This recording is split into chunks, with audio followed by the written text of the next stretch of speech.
Bonjour, c'est Patsy pour Patsy fait des interviews et aujourd'hui j'ai en interview Sandra Colombo. Bonjour Sandra. Patsy, bonjour tout le monde. Comment vas-tu? Écoute, ça va. Ça va? Ouais. Sandra, tu es à l'affiche actuellement de la Comédie des Trois Bornes Tout à fait. ton nouveau spectacle Que faire des cons? Tout à fait. Vaste question.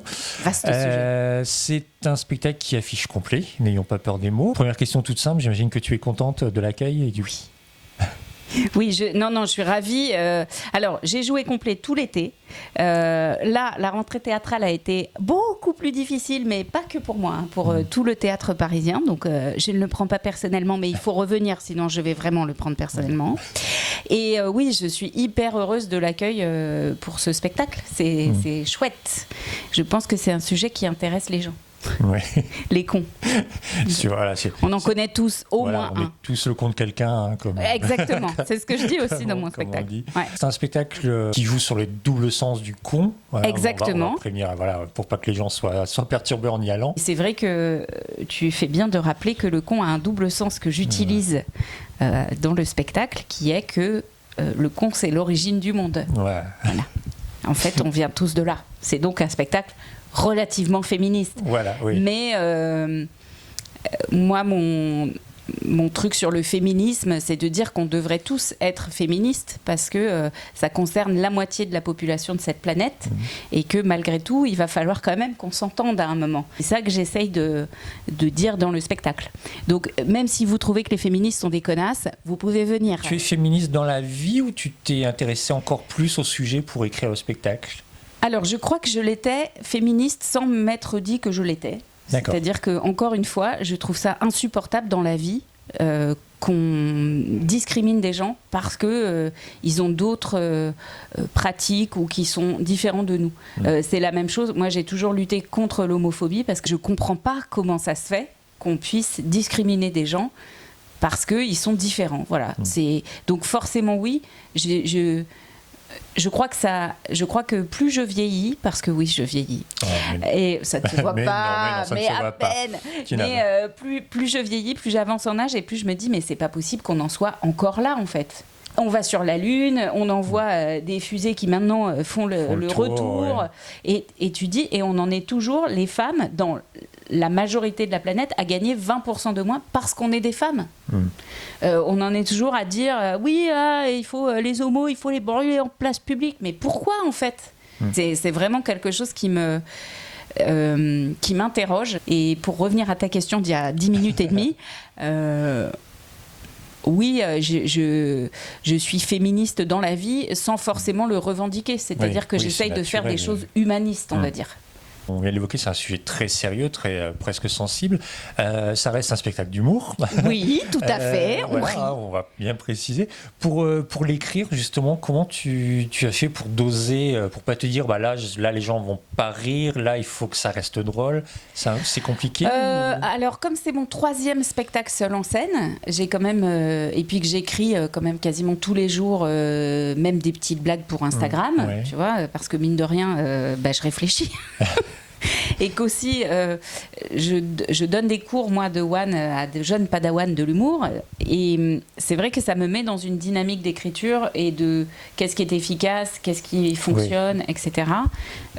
Et franchement je me suis pas trop posé la question, c'est-à-dire que je me dis je crois que moi dans la vraie vie quand je suis juste moi et pas sur scène ou quoi, j'ai une façon de voir la vie qui est un peu particulière, qui est que je trouve que quand même c'est tellement, j'allais dire dramatique, mais au sens théâtral du terme, c'est-à-dire c'est tellement la chienlit que si t'en ris pas, c'est compliqué. Et puis, c'est ce que je disais dans mon précédent spectacle, il y a une seule chose qui est sûre dans la vie, c'est qu'on va tous mourir à la fin. Donc autant rire, quoi. J'ai une façon toujours d'essayer de désamorcer des problématiques. Tu vois, par exemple, il y a un truc qui me fait beaucoup rire, c'est que les rayons les plus... ceux qui vendent le plus de livres en rayon à la Fnac, c'est le développement personnel. Et donc, dans ce spectacle, je parle de les 4 accords Toltec. Parce que moi-même, je l'ai lu. Et moi, j'ai des copines qui ne jurent que par les 4 accords Toltec. Elles sont là, les 4 accords Toltec. Et je dis, d'accord, donc moi, je l'ai lu. Et moi, j'y arrive pas du tout à appliquer les 4 accords Toltec. Et je me suis dit, mais c'est bizarre comment ce livre a vend autant dans le monde entier. C'est un succès énorme. Comment ça se fait que qui c'est les Toltecs? Et quand tu sais qui sont les Toltecs, c'est-à-dire, ce que je dis dans le spectacle, c'est des gars qui vivaient dans la pampa mexicaine entre l'an 900 et l'an 1200 et qui croyaient que c'était un serpent à plumes qui avait créé le monde. Bon, et à partir de là, tu te dis... Donc, qu'est-ce qui s'est passé pour qu'on prenne exemple sur eux? Tout est comme ça, en gros, dans le spectacle. C'est-à-dire ça parle de vraies problématiques et puis ça désamorce les choses. Après, oui, c'est pas de l'humour. Tire sur mon doigt, tu vas voir ce qui va se passer. Voilà, non. Non, non, je vais pas vous mentir, les gens. Si vous voulez des humours comme ça, ne venez pas me voir. Il y a d'autres personnes. Il y a d'autres personnes qui le font très bien. Moi, je le fais pas très bien. Tu es partisane du on peut rire de tout, du coup? Ah oui.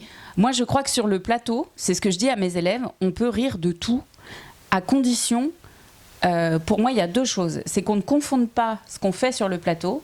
Et je prends souvent l'exemple de Dieudonné. Pour moi, Dieudonné, c'est un immense humoriste. Ça a été un très grand humoriste et c'est devenu quelqu'un qui ne me fait plus rire à partir du moment où il a confondu la scène et une arène politique.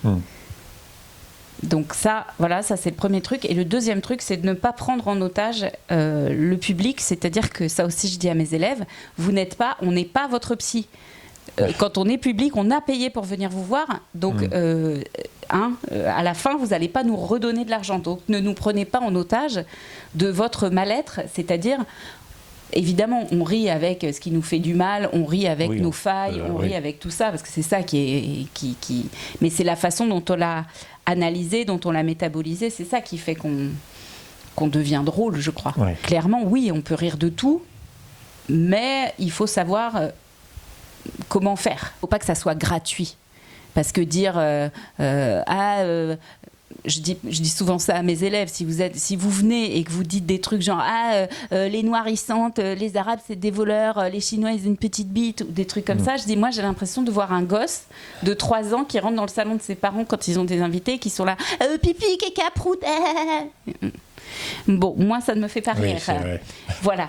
Mais encore une fois, c'est un spectacle drôle. Hein, vous pouvez venir, mais pas si vous voulez de l'humour de chinois de petite bite. Non, vous ne pouvez pas. Alors, on parlait du con féminin, ça parle aussi un peu des cons en général dans ce spectacle. On en croise tous les jours, on va pas se mentir. Est-ce que le spectacle est un peu, alors, peut-être pas évolutif d'une semaine à l'autre, mais est-ce que tu le retouches un peu en fonction des gens que tu croises? Pas forcément, parce que je vais te dire un truc, je n'arrêterai pas de retoucher ce spectacle malheureusement. Et pas forcément, parce que alors il y a des choses sur lesquelles je peux raconter des petits trucs mais comme je les raconte beaucoup plus sur Instagram par exemple, quand il m'arrive un truc où je croise vraiment des cons de compète, je les mets sur Instagram. Ouais. On le disait, hein, tu es toujours là et puis je te souhaite. On dirait Yvette Leclerc. Toujours là. Oh merde. Je te souhaite d'être là encore au moins 3 ou 4 spectacles. Hein, allez. Facile. Et puis voilà, pour que Sandra continue, vous pouvez aller la voir. Voilà. Tous les samedis aux 3 bornes. Tapez 1. N'hésitez surtout pas. Voilà, on mettra l'adresse, le flyer. On mettra tout ce qu'il faut et puis merci à toi merci Patsy, c'était encore chouette. Une fois une interview. Mais on est bien, écoutez, j'ai eu du café, tout ça, on est bien reçus, hein, venez, vraiment c'est bien. Vous avez entendu, vous pouvez venir. Venez. Voilà. Merci beaucoup à toi, merci à bientôt. Toi. Et puis nous on se retrouve très bientôt avec un nouvel invité. Bonne journée.